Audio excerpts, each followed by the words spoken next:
आएगा। Welcome the Pakistani family reaction में। उम्मीद करता हूं आप सब खैरियत से होंगे, जाओगे, खुश होंगे, आबाद। मेरा नाम जाद है यार भाई। बहुत ही बड़ा आंकड़ा इस टाइम निकल के सामने आ रहा है भाई साहब। भारत की डिफेंस एक्सपोर्ट बढ़ चुकी है 14 गुना ज्यादा, जिसे देखकर पाकिस्तान में भगदड़ मच चुकी है भाई। 14 गुना क्या बोल रहे हो यार वजात? अबे ये कैसे कर दिया ये इंडिया डिफेंस के मामले में किधर जा रहा है? ओ यार वही ना, ये कैसे एकदम भारत ने किया भाई 14 गुना।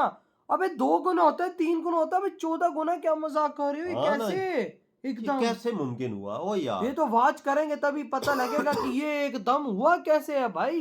तो जल्दी से पहले वॉच कर लेते, कौन करते 3 2 1 एंड स्टार्ट। आज के वीडियो में बात भारत के डिफेंस सेक्टर की होगी, जिसने इतिहास रच दिया है। भारत का रक्षा निर्यात साल दर साल इतिहास रच रहा है। World class weapon systems at the cheapest possible rate Bharat बेचेगा और भारत ने काम शुरू कर दिया। पिछले 8 सालों में हिंदुस्तान ने रक्षा उपकरणों के एक्सपोर्ट में 14 गुना बढ़ोतरी दर्ज की है। इंडिया जो इंपोर्ट के ऊपर अपनी डिपेंडेंसी थी उसको खत्म कर रहा है। इंडिया सेल्फ रिलायंस की तरफ जा रहा है, आत्मनिर्भर भारत की तरफ जा रहा है। कैसे दूसरे देशों से हथियार खरीदने वाला भारत अब अपने बनाए हथियार दूसरे देशों को बेच रहा है। ये जिस तरीके से ये बढ़ रही है, इसके लिए इतने ही खौफनाक इक़दाम करने की जरूरत है। एक ऑपरेशन नहीं 20 ऑपरेशन लॉन्च करने पड़ते हैं। करें जी।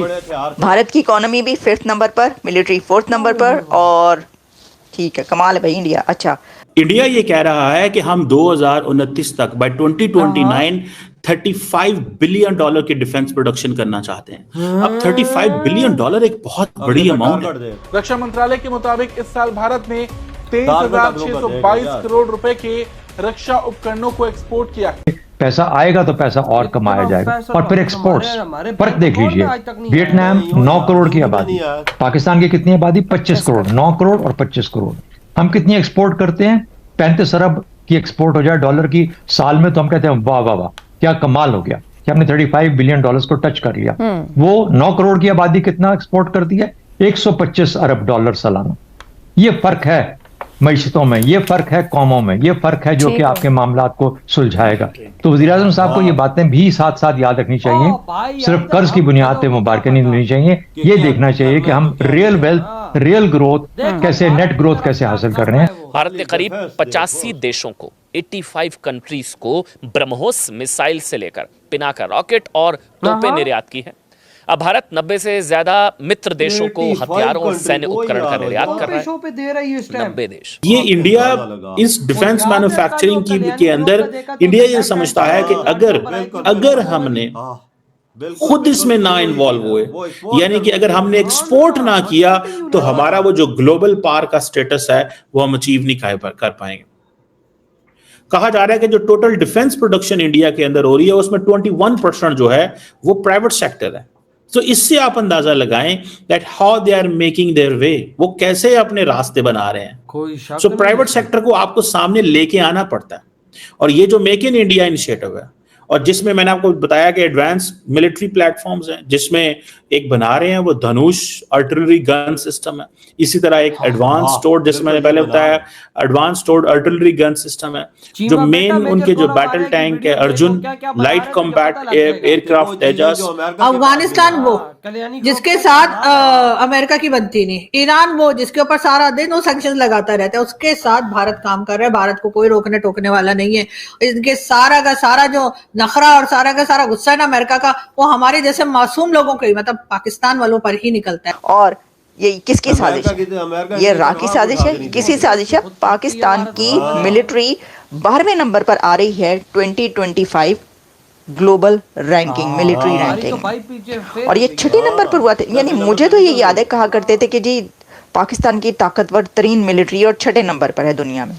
अक्सर मैंने जब ये पढ़ा, या शायद वो हम पढ़ते थे कि वो एजेंसीज, स्पाई एजेंसी है, उसकी कोई बात होती थी। एनीवेज इसकी रैंकिंग में कही जा रही है कि कोई, मेरा ख्याल है कि 9वें नंबर पर तो थी कम से कम, अगर 6ठे पर नहीं थी, तो वो नंबर 1 वाले 12वें पे आ गए हैं। ये मैंने आपको बता रही हूँ।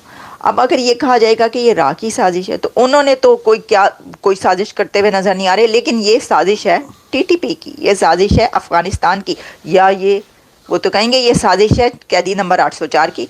भाई एक 800 कैदी नंबर 804 जो है लेके बैठ गया सबको, ये देख लें आप, मतलब कि वो छठे से जो है वो 12वें पे ले आया। 12वें पे। सो उन्होंने जो अपनी इकोनॉमी को लिबरलाइज किया है, सो इसी का वो फायदा उठा रहे हैं कि आए 2029 तक हम $35 अरब पे डिफेंस प्रोडक्शन लेके जाएंगे, लेकिन because only if there is a foreign direct investment. Foreign direct investment अगर 74% है तो उससे फायदा वो उठा रहे हैं। वो और भी इस तरह की इन्वेस्टमेंट्स लेके आना चाहते हैं। सो ये जो ग्लोबल डिफेंस मैन्युफैक्चरिंग हब उनका एम है बनना, it will take a lot of time. ये ऐसे नहीं बन सकते आप। लेकिन मैं आपको एक बात बताऊं, देखिए F-35 जैसी जो मशीन बनाना इंतहाई मुश्किल काम है, जिसकी मालियत $80 मिलियन है या 90 मिलियन या $110 मिलियन है। लेकिन अगर आप रशियन फौजियों के लिए बिहार में बूट बना रहे हैं तो it gives you an equal value कि आप ये चीजें कर सकते हैं। अच्छा, पाकिस्तान के अंदर भी ये चीजें हैं डिफेंस मैन्युफैक्चरिंग के हवाले से। पाकिस्तान के अंदर वाह फैक्ट्री है, हैवी इंडस्ट्रियल कॉम्प्लेक्स टेक्सला है। मैंने इनको विजिट किया बहुत पहले तो यूनिवर्सिटी के स्टडी टूर्स के तौर पे। लेकिन हम यहाँ पे चीजें कर सकते हैं। अब फॉर एग्जांपल ये जो एडवांस्ड जो लेवल पे जो डिफेंस इक्विपमेंट बनाना है, मैं समझता हूँ ये तभी होता है जब आप पॉलिटिकल सपोर्ट होती है आपको, जब आपके साथ पूरे का पूरा सिस्टम खड़ा होता है। जब आपके साथ सिस्टम खड़ा ना हो तब तक चीजें नहीं हो सकती। आप देखें ना, हेलीकॉप्टर्स बनाना, ठीक है जी, टॉर्पीडोज बनाना, रशियन आर्मी के लिए घेर बनाना। अब इसमें एक सेंट्रल क्वेश्चन है जिसको समझना जरूरी है। वो सेंट्रल सवाल ये है कि इंडिया की जो मैन्युफैक्चरिंग कॉस्ट है और जो मैन्युफैक्चरिंग कॉस्ट यूरोप के अंदर आनी है या अमेरिका के अंदर आनी है या कनाडा के अंदर आनी है या जो रशिया के अंदर आनी है, उसमें बहुत ज्यादा फर्क है। देखिए इंडियंस, एक तो 1.4 बिलियन की पॉपुलेशन, सस्ती लेबर, अच्छी लेबर, ट्रेंड लेबर। भाई एप्पल क्यों इंडिया के अंदर आया और एप्पल क्यों चाइना जाता है? एप्पल की जब टिम कुक से आप पूछें कि क्यों चाइना जाते हैं, मैन्युफैक्चरिंग करते हैं, वो कहते हैं कि China is not a cheap country. वहां पे कुछ सस्ती लेबर वाला ये जो कॉन्सेप्ट है, ये वो कहते हैं हमें इस कॉन्सेप्ट की कोई समझ। देखा क्या कर रहा है भारत, क्यों एक्सपोर्ट 14 गुना बढ़ रही है भारत खाली डिफेंस की। भाई देखो, हमने कल मेजर गौरव वारिया का वीडियो देखा जो कल्याणी ग्रुप को उन्होंने विजिट कराया। भाई साहब उधर जो भारत हथियार बना रहा था लाइव उन्होंने दिखा और उन्होंने लाइव दिखाया।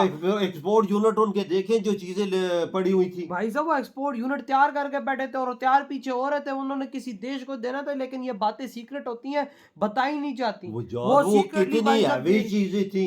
आप खुद देखो ना कि डिफेंस एक्सपोर्ट भारत की आज 14 गुना बढ़ चुकी है। आप अंदाजा ये अबे भाई साहब रशियन आर्मी के लिए भारत बना रहा है बूट। हमें ये चीज कसम से उठा के कहता हूँ, ये चीज हमें पहली दफा पता चली कि रशियन आर्मी जो बूट पहन रही है वो मेड इन इंडिया पहन रही। देखो ना, मतलब कि अगर आज सैनिक के पाँव में बूट नहीं तो समझो कुछ नहीं। बिल्कुल बूट उसकी रीढ़ की हड्डी है। बिल्कुल। और वो भाई साहब कौन बना के दे रहा है? इंडिया। देख ले कितनी बड़ी बात है, प्राउड की बात है। इंडिया किधर किधर अपने झंडे गाड़ रहा है।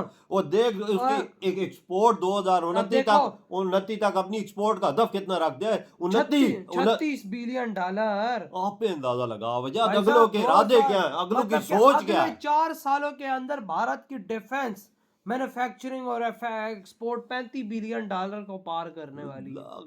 मोदी जी कह रहे हैं कि मेरे इस कार्यकाल में ये चीज होगी तब मैं रिजाइन करूंगा। देख लो यार, हमारे पास अगली वोटिंग तक भारत का ये आंकड़ा पार हो जाएगा। तो यकीन कर, अगली वोटिंग आएगी, चौथी बार भी मोदी जी का अगर ये उनका रूल हुआ तो चौथी बार भी प्राइम मिनिस्टर मोदी जी बनेगा। तो इसमें तो कोई शक की बात नहीं है। लेकिन हर चीज को बूस्ट दे रहे हैं नो यार। डिफेंस से उठा के देख 14 गुना बड़ा है इनका। ओ यार, 1 गुना भी नहीं, 2 गुना भी नहीं, 3 गुना भी नहीं, 14 गुना। सोचने वाली बात है। वो प्राइवेट सेक्टर साथ चला रहे हैं। वही ना भाई, क्या बन चुका है भारत में। ये तो बूटों वाला मसला, जो रशियन आर्मी ने बूट पहने वो भी मेड इन इंडिया। वही ना, देखो ना आप क्यों क्या तोड़े यार इस बारे में, इधर वीडियो तुम करते तो